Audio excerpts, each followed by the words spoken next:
welcome to our show Sports Cafe, a special morning show where we will discuss the major sports stories which made headlines in the newspapers. Apart from that, we'll also discuss कि शरीर को चुस्त दुरुस्त रखने के लिए कितने ज़रूरी हैं योगासन, इस पर हम खास तौर पर बात करेंगे और आपको दिखाएंगे कि आज के सेगमेंट में क्या कुछ रहेगा खास, खेल के इतिहास में आज का दिन क्यों है इतना खास और कौन कौन से मुकाबले आज खास तौर पर होने वाले हैं।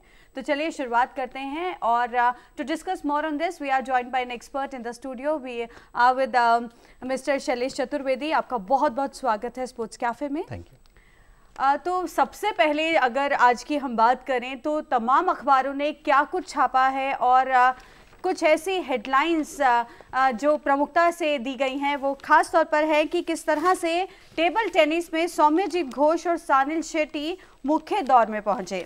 और वहीं कुछ अखबारों ने लिखा है सौम्यजीत और सानिल ने किस तरह से क्वालिफाई किया। वहीं बात करेंगे फुटबॉल की कि eastern union crowned IWL Indian women league champions makes perfect farewell for Bembem Devi. Bembem Devi ने संन्यास ले लिया है लेकिन अब वो अपना कोचिंग के तौर पर कोच के तौर पर अपनी सेवाएं देंगी। और चेस की अगर बात करें, शतरंज की बात करें तो हरिका दुर्नावली ने राउंड 2 में प्रवेश कर लिया है वर्ल्ड विमेंस चेस चैंपियनशिप में। वहीं क्रिकेट की अगर बात करें तो India announced unchanged squad for first 2 test against Australia. 23 फरवरी से जो 2 टेस्ट मैच की जो सीरीज़ की अगर बात करें तो ज़्यादा फेरबदल नहीं किया गया है क्रिकेट की जो टीम है उसमें, और सिर्फ 2 प्लेयर्स की नामौजूदगी रहेगी और कहा जा रहा है कि बहुत ही अच्छा कॉम्बिनेशन है, उसे बदला ना जाए, ट्राइड एंड टेस्टेड फार्मूला। इसी पर हम बातचीत करेंगे। तो अगर हम बात करें पहली खबर की, तो पहली खबर आइए देखते हैं कि क्या कुछ रहा है खास। तमाम अखबारों ने किस तरह से खबर बनाया। मेल टुडे लिखता है Soumyajit and Sanil qualify for main draw. Table tennis की अगर बात करें तो मेन ड्रॉ में प्रवेश कर लिया है। द टाइम्स ऑफ इंडिया ने खबर पब्लिश की है Soumyajit Sanil qualify India open TT और बहुत सी उम्मीदें हैं इनसे। और हिंदुस्तान टाइम्स ने खबर पब्लिश की है Saumyajit champion tough but overweight says coach. Mauresmo Constantini जो कोच हैं उन्होंने बात कही है। और दैनिक जागरण ने लिखा है सौम्यजीत और शेट्टी मुख्य दौर में पहुंचे। और अमर उजाला लिखता है सौम्यजीत घोष और सानिल शेट्टी पहुंचे मुख्य दौर में ITTF world tour India open. तो अगर इस तरह से देखिए जिस तरह से कॉन्स्टेंटिनी जो हम कोच आए अभी 6 महीने पहले ही, और इटालियन कोच है, उनका ये कहना है कि 3 मंत्रा होते हैं एक तरह से, जिसमें से फिटनेस बहुत ज़रूरी है, फोकस ज़रूरी है और बहुत सारी चीज़ें हैं, डिटर्मिनेशन, वो सब दिखता है इनके अंदर। लेकिन सौम्यजीत जो हैं वो फिटनेस पे ध्यान नहीं देते हैं, ओवरवेट हैं। तो आपको लगता है कि जैसे उन्होंने कहा है कि एक बड़ी चैंपियनशिप के लिए जब हम तैयारी करते हैं वहाँ तक पहुँचने के लिए फिटनेस बहुत ज़रूरी है? बहुत ज़रूरी है। और ये अच्छी बात है कि कोच ने बाहर आके बोला है, क्योंकि नॉर्मली जो इंडियन कोच होते हैं वो कोशिश करते हैं कि नेगेटिव चीज़ें बाहर आके ना कहें। बाहर के कोचेस का ये तरीका होता है कि अगर कोई चीज़ उनको दिखाई दे रही है तो सामने आके उस पर बात करते हैं। तो वो अगर साफ साफ कहा है तो सौम्यजीत को इसको बहुत ही पॉजिटिव तरीके से लेना चाहिए और उस चीज़ पे काम करना चाहिए, क्योंकि उनके पास तमाम ऐसे एग्जाम्पल मिल जाएंगे जहाँ पे फिटनेस ने आपको बड़ा अजूबा करके दिया है। जैसे आप मानेंगे कि चेस में बहुत ज़्यादा फिजिकल फिटनेस की ज़रूरत नहीं है, लेकिन विश्वनाथन आनंद जितनी फिटनेस ट्रेनिंग करते हैं शायद बहुत कम ऐसे प्लेयर होंगे जो उतनी ट्रेनिंग करते हों। या पिछले कुछ दिनों में विराट कोहली को अगर आपने देखा हो तो बड़े फूले फूले उनके गाल हुआ करते थे जब वो शुरू में आए थे। उसके बाद उन्होंने जिस तरह से अपने आप को चेंज किया है, आप उसका असर देख सकते हैं। आप जितना फिट हैं उतना ज़्यादा आप ग्राउंड पे आप टिक सकते हैं, आप ज़्यादा कंसंट्रेट कर सकते हैं। तो फिटनेस एक बहुत इंपॉर्टेंट चीज़ है बाकी चीज़ों के लिए। जो आपने फोकस और तमाम चीज़ों की बात की, फोकस के लिए भी फिटनेस बहुत ज़रूरी है। टेबल टेनिस में थोड़ी अलग तरह की फिटनेस चाहिए, तो उस पर सौम्यजीत को काम करना चाहिए। अत्यंत शरद कमल से वो काफ़ी कुछ सीख सकते हैं। वो बड़े 34 साल के हैं बिल्कुल, और बड़े बहुत ही अच्छा परफॉर्म कर रहे हैं। तो वो चीज़ें टेबल टेनिस में आना बहुत ज़रूरी है। मोमा दास थोड़ी देखने से कई बार कुछ लोग उतने फिट नहीं लगते, कई बार वो खेलने से ज़्यादा दिखाई देता है कि नहीं वो ज़्यादा शार्प हैं, बहुत तेज़ तर्रार हैं। लेकिन अगर कोच ने कहा है तो सौम्यजीत को उस पर ध्यान देना चाहिए और पॉजिटिव तरीके से लेना चाहिए, इसको नेगेटिव तरीके से नहीं लेना चाहिए जो आमतौर पर कई भारतीय खिलाड़ी लेते हैं। बिल्कुल। और अब बढ़ते हैं अगली हेडलाइन की ओर जो हैं विमेन फुटबॉल से जुड़ी हुई। आइए नजर डालते हैं। द टाइम्स ऑफ इंडिया लिखता है Imphal ESU emerge champions. Women's league की हम बात कर रहे हैं, जिस तरह से चैंपियनशिप जीती है। और हिंदुस्तान टाइम्स ने लिखा है champions eastern sporting union champions. और तमाम अखबारों ने इसे प्रमुखता के साथ छापा है। IWL final a perfect farewell for बेम बेम, द इंडियन एक्सप्रेस ने खबर पब्लिश की है। और दैनिक जागरण लिखता है ईस्टर्न स्पोर्टिंग ने जीता IWL खिताब। मंगलवार को फाइनल मैच में राइजिंग स्टूडेंट्स को 3-0 से दी मात। और हिंदुस्तान ने लिखा है ईस्टर्न यूनियन को महिला फुटबॉल खिताब। कमला देवी के 2 शानदार गोलों की मदद से ये जीत उन्हें हासिल हुई है। और अमर उजाला लिखता है कमला का कमाल, eastern sporting champion. Rising club को 3-0 से दी मात। और दैनिक भास्कर ने लिखा है eastern sporting union football champion.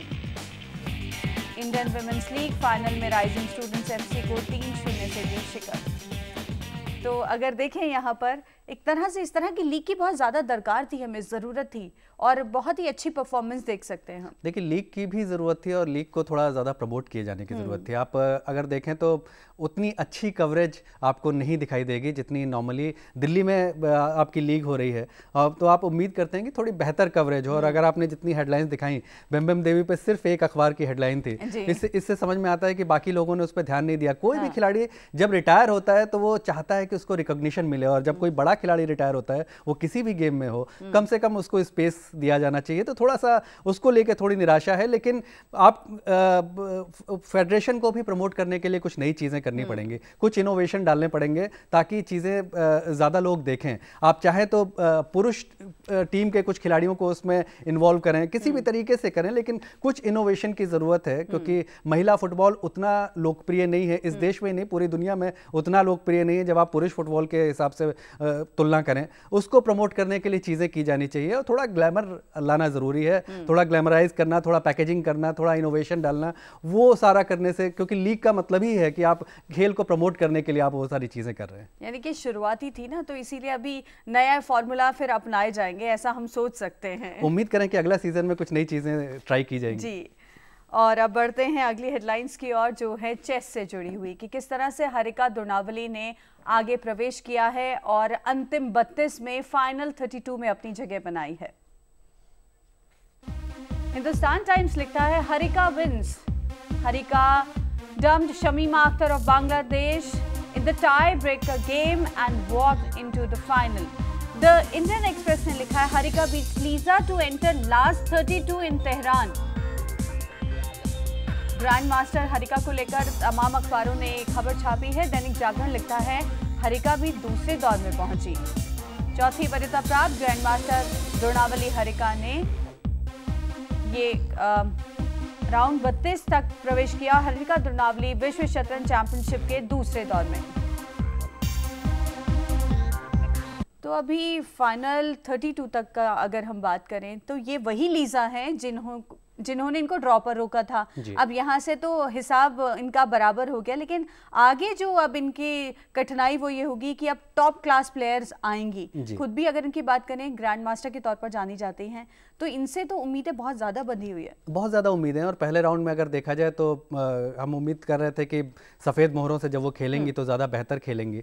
उसके बाद भी उन्होंने एक राउंड खेल लिया है अगले राउंड का, जो अखबारों में वो खबरें नहीं हैं, उसमें भी वो ड्रॉ खेली हैं। तो एक तरह से कहा जाए कि 3 लगातार वो टाई ब्रेक अगर आप छोड़ दें तो 3 लगातार गेम ड्रॉ रहे हैं, और इस बार वाइट से उन्होंने ड्रॉ खेला है। तो बहुत उस तरह का परफॉर्मेंस नहीं है जो आप 4th सीड प्लेयर से आप उम्मीद करते हैं, लेकिन हम उम्मीद करते हैं कि जैसे जैसे गेम आगे बढ़ेगा, कम से कम टाई ब्रेक उन्होंने जीता था और आसानी के साथ जीता था, तो जैसे जैसे गेम आगे बढ़ेगा, जैसे जैसे चुनौती मुश्किल होगी, उनका खेल भी और बेहतर दिखाई देगा, ये उम्मीद कर सकते हैं। बिल्कुल। और पद्मिनी राउत भी हैं इनके साथ। पद्मिनी राउत की अगर बात करें तो वो भी अच्छा खेलती हैं, और खासतौर पर इन दोनों के लिए एक बात ये कही जाती है कि रैपिड गेम में बहुत अच्छा परफॉर्म करती हैं। जी, बल्कि पद्मिनी राउत का परफॉर्मेंस अगर आप सिर्फ फर्स्ट राउंड और सेकंड राउंड के पहले गेम को देखें तो पद्मिनी राउत ने ज़्यादा बेहतर परफॉर्म किया है। उनका भी सेकंड राउंड की पहली पहली बाजी ड्रॉ रही है, लेकिन वो ज़्यादा बेहतर पोजीशन में दिखाई दे रही थी। तो लेकिन जाहिर है हरिका ज़्यादा बड़ी खिलाड़ी हैं और अभी शुरुआत है और बहुत सारी शतरंज में आप चीज़ें बदलने में देर नहीं लगती। तो वही जैसे जैसे चीज़ें मुश्किल होंगी शायद हरिका का खेल और बेहतर होता है। बिल्कुल। और बढ़ते हैं अब अगली हेडलाइन की ओर। अगर बात करें हम खास तौर पर कि किस तरह से क्रिकेट में ज़्यादा तब्दीली नहीं है, हॉर्स नेम अनचेंज स्क्वाड, ये मेल टुडे ने लिखा है और द टाइम्स ऑफ इंडिया ने लिखा है India retain squad for Pune Bangalore. और तमाम वही खिलाड़ी यहाँ देखने को मिलेंगे। और हिंदुस्तान टाइम्स ने लिखा है unchanged India for first 2 test. सिर्फ मोहम्मद शमी और अमित मिश्रा नहीं होंगे। द इंडियन एक्सप्रेस ने लिखा है India retain squad for first 2 test. वहीं दैनिक जागरण लिखता है छीटाकशी करने से मना नहीं करूंगा, ये स्मिथ ने कहा है। स्लेजिंग की अगर बात करें, पहले 2 टेस्ट के लिए टीम इंडिया में कोई बदलाव नहीं। तमाम तरह के अखबारों ने खबर छापी है और हिंदुस्तान ने लिखा है स्मिथ बोले हम वाक युद्ध से पीछे नहीं रहेंगे, हम भी जवाब देंगे। अमर उजाला ने लिखा है सीरीज नहीं लेकिन टीम इंडिया वही। ऑस्ट्रेलिया के खिलाफ 2 टेस्ट के लिए 16 सदस्यीय टीम का ऐलान किया गया कल और बांग्लादेश से अब। और दैनिक भास्कर की अगर बात करें तो ऑस्ट्रेलिया के खिलाफ टेस्ट सीरीज में टीम इंडिया वही लेकिन चुनौतियां नहीं। वही टीम जो हमने बांग्लादेश के खिलाफ देखी और लगातार अभी 6 टेस्ट जीत चुका है। तो इस तरह से ऑस्ट्रेलियाई जो कप्तान है उनका ये बयान भी आया। जैसे हमने स्लेजिंग की बात की, अभी हमने हेडलाइंस की देखा तो उनका कहना है घर पर तो ये बहुत ही अच्छा खेलते हैं, इस बार हमें टफ कंपटीशन देना होगा। स्लेजिंग ऑस्ट्रेलियंस हमेशा करते हैं, वो कभी ऐसा नहीं होता कि नहीं करें। और खुद ही कह दिया उन्होंने पहले, वो मान लेते हैं। वो ऑस्ट्रेलिया से अगर आप खेलने वाले हैं तो आपको पता है कि वो आपके साथ स्लेजिंग करेंगे ही करेंगे। अब कितनी करते हैं, किस प्लेयर के साथ करते हैं, किसको टारगेट करते हैं, क्योंकि वो बड़े सिस्टमेटिक तरीके से करते हैं। उनको पता होता है कि ये प्लेयर थोड़ा वीक है मेंटली, इसको हमें टारगेट करना है। तो नॉर्मली अब उन्होंने किसको टारगेट किया है देखना पड़ेगा। लेकिन अगर उन्होंने विराट कोहली को टारगेट किया है तो बहुत बड़ी गलती की है, क्योंकि वो मेंटली बहुत टफ है। और अगर आप कुछ खिलाड़ी ऐसे होते हैं जिनको अगर आप टारगेट करें तो वो और बेहतर परफॉर्म करते हैं। अभी कुछ दिन पहले माइकल हसी ने कहा था कि आप कुछ भी कीजिए, विराट कोहली को मत छेड़िएगा, उनको चुपचाप खेलने दीजिए। तो आप देखेंगे सचिन तेंदुलकर जो अपने 24-25 साल के करियर में, उनको लोगों ने टारगेट नहीं किया। शुरू में जरूर लोग करते थे, लेकिन लोगों को समझ में आया कि इस खिलाड़ी को अगर टारगेट करेंगे तो हम ही नुकसान में रहेंगे। तो ऑस्ट्रेलिया ने किसको प्लान किया है ये देखना पड़ेगा, लेकिन टारगेट जरूर उन्होंने किसी को किया होगा, क्योंकि ये उनकी फितरत में है, उनके जीन्स में है कि वो स्लेजिंग मैदान पर जरूर करते हैं। तो विराट पर नहीं करेंगे, लेकिन विराट की सेना पर करेंगे। और कौन कौन से खिलाड़ी हैं जो आपको लगता है कि इस बार दमदार प्रदर्शन के दावेदार नजर आ रहे हैं?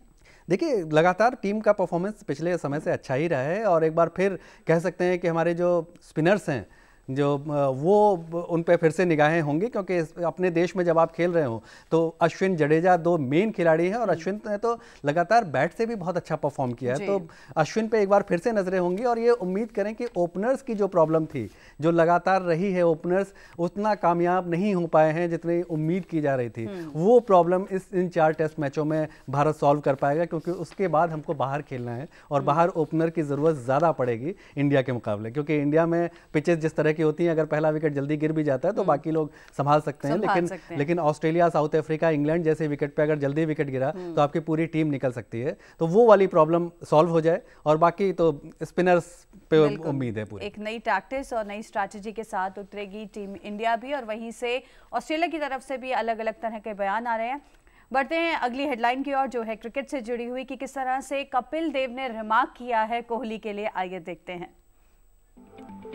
अगर मेल टुडे की बात करें, मेल टुडे ने लिखा है the new don Kapil puts Bradman and Virat in the same bracket and feels a triple century from him. The Times of India ने खबर पब्लिश की है sometimes I think Virat is overfit. Kapil ने तारीफ की है when you train that hard your muscles can burn out faster. और Hindustan Times से खबर पब्लिश की है Ashwin is the Bradman of bowling, Aussies बेवेयर। जी, अगर बात करें दैनिक जागरण की तो गेंदबाजी के ब्रैडमैन है अश्विन, स्टीव वॉ का ये कहना है। अलग अलग अखबारों ने अलग अलग बयान दिए हैं और उनकी तारीफ की है अलग अलग अंदाज में। अमर उजाला ने लिखा है गेंदबाजी के ब्रैडमैन है अश्विन। और ऑस्ट्रेलिया की अगर बात करें, स्टीव वॉ ने बहुत ही अच्छा बयान दिया। उसके बाद एक तरह से कतार लग गई, कपिल देव ने भी कहा। तो विराट, अगर हम एक चीज़ एक तौर पर नज़र डालें तो बहुत सारा प्रेशर आ गया है एक तरह से टीम इंडिया पर भी, विराट पर भी बहुत सारी उम्मीदें आ गई हैं। ऐसे में परफॉर्म करना बेटर रहता है। देखिए, टीम इंडिया, अगर आप क्रिकेट खेल रहे हैं और इंडियन टीम में हैं तो आपको प्रेशर झेलना आना ही चाहिए, और विराट को पता है कि प्रेशर कैसे झेलना है। हालांकि ये ताज्जुब हुआ है सुन के, क्योंकि कपिल देव हमेशा अपने पूरे करियर में ये कहते रहे हैं कि किसी के साथ तुलना नहीं करनी चाहिए। आज वो खुद तुलना कर रहे हैं कि वो ब्रैडमैन जैसे हैं, तो ये थोड़ा ताज्जुब की बात है। लेकिन शायद ब्रैडमैन से तुलना नहीं करनी चाहिए। विराट विराट है, ब्रैडमैन थे, दो अलग अलग एरा हैं, उसमें तुलना करना ठीक नहीं है। और कॉन्ट्राडिक्शंस भी, अलग अलग कॉन्ट्राडिक्शंस में बहुत अलग अलग चीजें हैं। लेकिन स्टीव वॉ ने जो कहा है वो बहुत बड़ी चीज है, क्योंकि ऑस्ट्रेलिया के लिए ब्रैडमैन के साथ किसी की तुलना करना, कोई ऑस्ट्रेलियन आए और किसी और की तुलना ब्रैडमैन के साथ करे, वो भी बॉलर की, तो ये दिखाता है कि अश्विन किस लेवल पे पहुंच गए हैं और ऑस्ट्रेलियंस ने कितनी उनके लिए तैयारी की होगी, उनको किस तरह से लगा होगा कि अश्विन सबसे बड़ा खतरा है हमारे लिए। और इस लायक भी हैं, और अश्विन ने लगातार प्रूव किया है। तो ये अश्विन के लिए बहुत बड़ा कॉम्प्लीमेंट है। अगर कोई ऑस्ट्रेलियन आता है, इतना बड़ा कप्तान स्टीव वॉ जैसा, और कहता है कि आप तो हमारे लिए, हमारे जैसे डॉन ब्रैडमैन थे वैसे आप हैं, तो उनके लिए बहुत बड़ा स्टेटमेंट है। कंपैरिजन नहीं होना चाहिए, लेकिन ये अश्विन बड़े खुश होंगे कम से कम इसको सुन के। बिल्कुल। और अब बढ़ते हैं अगली हेडलाइन की ओर, जो है हॉकी इंडिया लीग से जुड़ी हुई। हॉकी इंडिया लीग की बात करें तो मेल टुडे ने लिखा है unity key to our success. एक कोच ने भी ये बात कही है। Delhi wave riders aim to continue winning momentum against Dabang Mumbai. इस तरह से इस खबर को प्रमुखता दी है द टाइम्स ऑफ इंडिया ने। Wave riders face big test versus Mumbai. और हिंदुस्तान टाइम्स ने लिखा है upbeat wave riders aim to continue momentum. We have 4 more games left and one against Dabangg Mumbai will be good. Amar Ujala लिखता है hockey India league, Delhi wave riders और दबंग मुंबई के बीच मुकाबला। तो मुकाबला जो है वो काफ़ी रोमांचक होता जा रहा है, जिस तरह से आगे बढ़ता जा रहा है और आगे बढ़ती जा रही है पूरी तरह की रोमांचक सीरीज। देखिए, दबंग मुंबई इस मैच में उनके पास ऐसा कुछ खोने के लिए नहीं है, वो ऑलरेडी सेमीफाइनल में पहुंच गए हैं। दिल्ली वेव राइडर्स के लिए सब कुछ है पाने और खोने के लिए, क्योंकि पिछले 2 मैच उन्होंने जीते हैं, लेकिन उनको लगातार जीत और जारी रखनी पड़ेगी, क्योंकि पॉइंट टेबल में वो सबसे नीचे हैं फिलहाल, और दबंग मुंबई सबसे ऊपर है। तो आपके नंबर 1 और नंबर 6 टीम के बीच मुकाबला है। लेकिन दिल्ली के घर में मुकाबला है, दिल्ली में मुकाबला हो रहा है। इस वजह से दिल्ली वेव राइडर्स कह सकते हैं कि उनका पलड़ा भारी होगा। पिछले दोनों का एडवांटेज, पिछले दोनों मैच उन्होंने शिवाजी स्टेडियम में जो दोनों मैच थे वो जीते हैं। हालांकि पिछला जो मैच था वो बड़ा लास्ट मोमेंट पे उन्होंने जीता, लेकिन जीते हैं उन्होंने मैच, अच्छा परफॉर्म करके जीते हैं। उस लिहाज से कह सकते हैं कि उनके लिए जीत का मोमेंटम जारी रखना जरूरी होगा। दूसरी तरफ दबंग मुंबई चाहेगी कि वो टॉप पे रह के फिनिश करे और दबंग बनी रहे।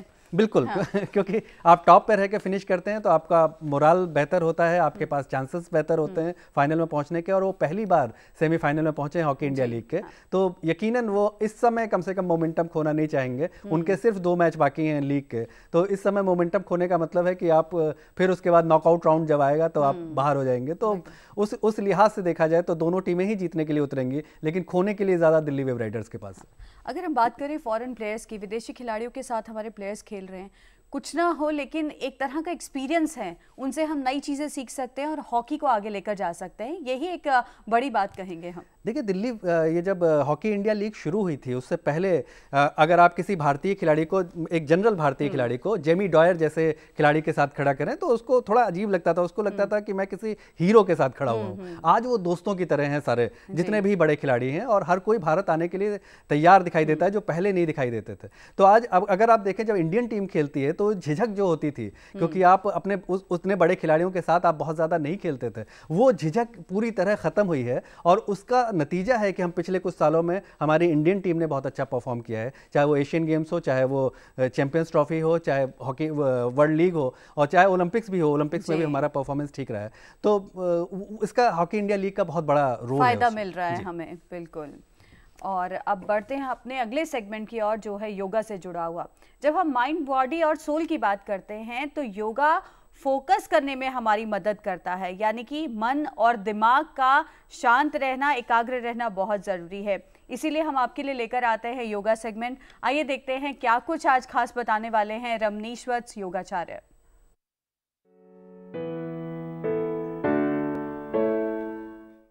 नमस्कार, आपका हमारे योग के कार्यक्रम में स्वागत है। योगः कर्मसु कौशलम, कर्म की कुशलता ही योग है।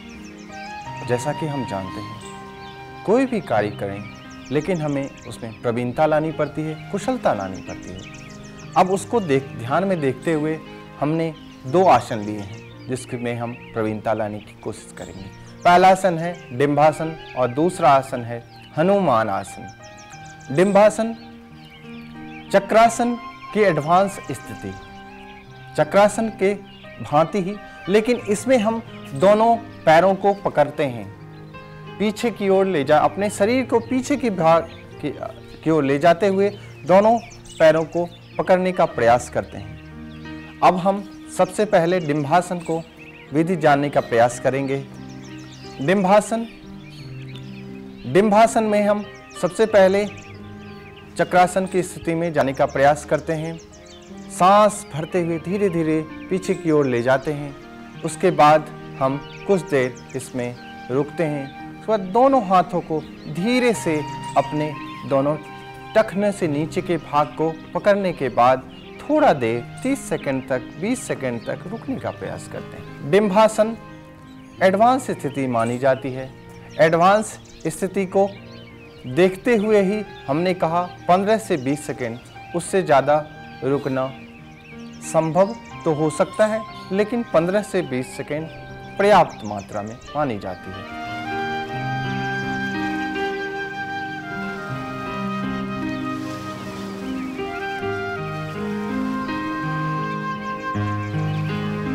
अब हम इस आसन की विधि जानने के बाद अब हम सावधानियां जानते हैं।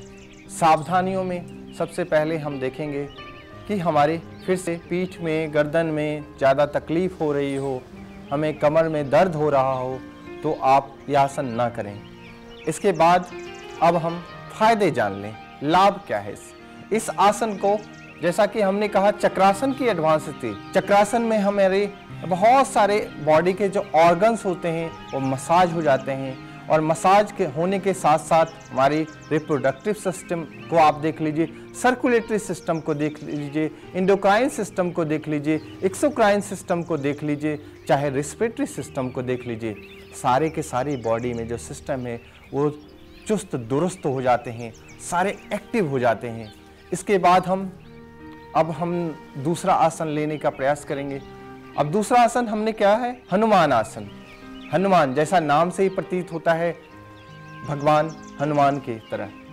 अब आप इस आसन को, हनुमान आसन को, सबसे पहले विधि हम जानने का प्रयास करते हैं।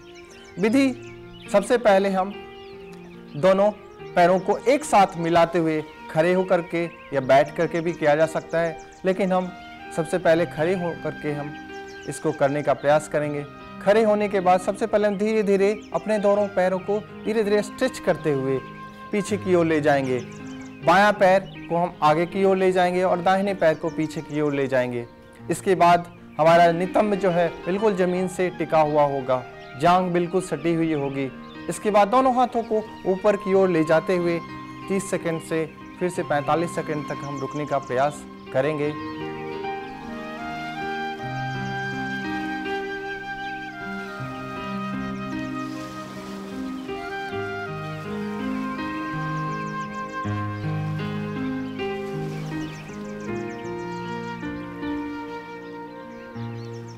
इस आसन की विधि जानने के बाद हम सबसे पहले हम सावधानियां जान लें।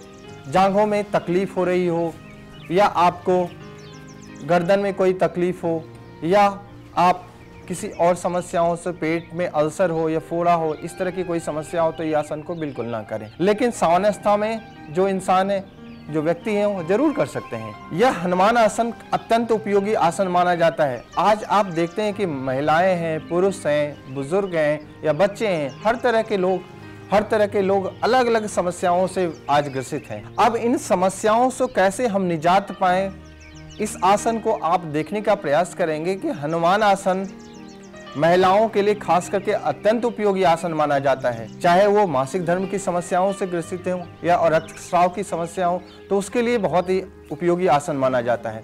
यह आसन पेट से नीचे के भाग के लिए स्प्लीन, वृक्क की समस्या हो, चाहे लीवर की समस्या हो, चाहे किडनी फेलियर की समस्या हो, उसके लिए यह आसन बहुत ही उपयोगी आसन माना जाता है।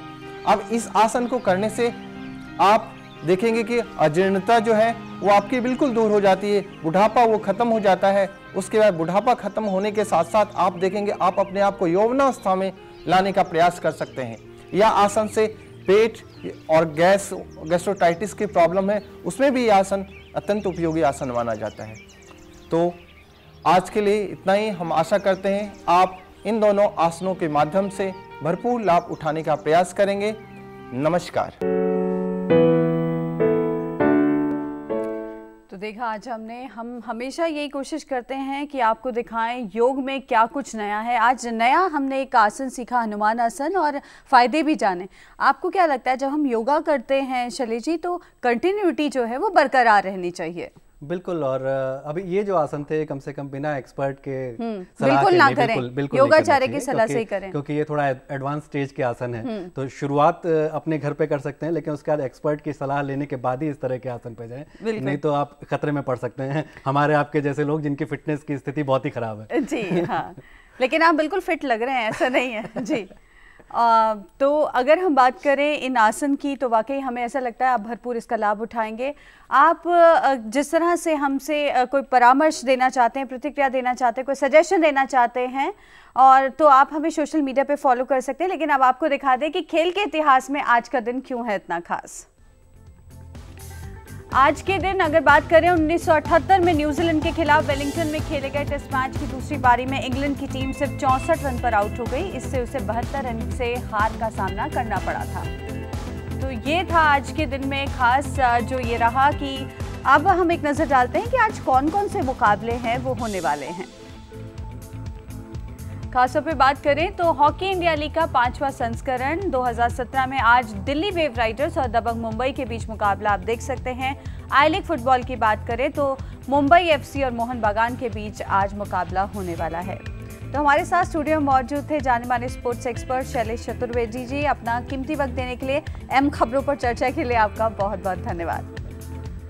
तो आप हमारे साथ सोशल मीडिया पर जुड़ सकते हैं, अपने सजेशन दे सकते हैं, हमें फॉलो कर सकते हैं। आइए एक नजर डालते हैं। Facebook @Doordarshan sports, Twitter @DD sports channel, YouTube @Doordarshan sports और इंस्टा पर insta@DD स्पोर्ट्स।